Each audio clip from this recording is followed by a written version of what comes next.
To argue suicidal empathy is the modern meme pathogen of bleeding heart.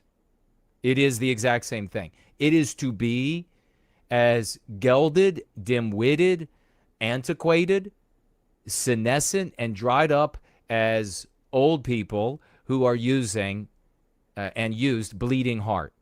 If you cringed growing up every time you, as I did, I mean, I suffered severe internal hemorrhaging every time I heard some older white person say, oh, they're just a bunch of bleeding hearts, because that means, of course, they're caring and they're loving, and there's nothing wrong with that. So it's amazing how the white race will allow anti-whites to decide the concepts that they will use, especially when those concepts are detrimental. But then when a white guy shows up, you perhaps, or a white guy, man or woman of the West in this community, shows up and says, so here are the concepts of liberation. They're like, don't try to tell me what words to use. I'm going to use the words the anti-whites tell me to use. I mean, that's effectively what Jared Taylor told me. I'm going to use the words that the anti-whites told me to use. I'm not going to use your silly words. I got words that anti-whites gave me.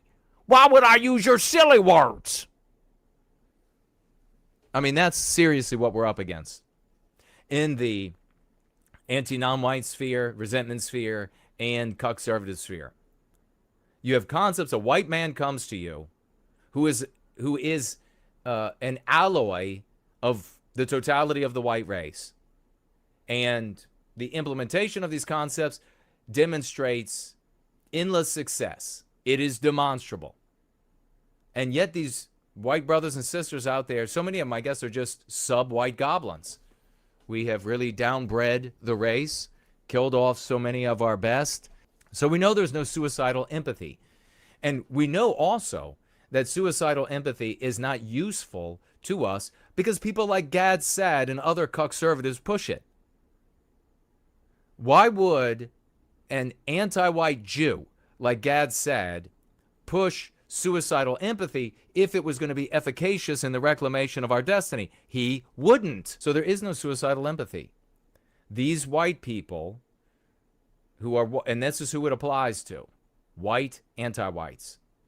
They come along, the morons say, oh, they're bleeding hearts. They're suicidally empathetic. But they show no empathy or sympathy or concern at all for the white race. So it's not empathy that they're experiencing. It's anti-whiteism. There is no suicidal empathy.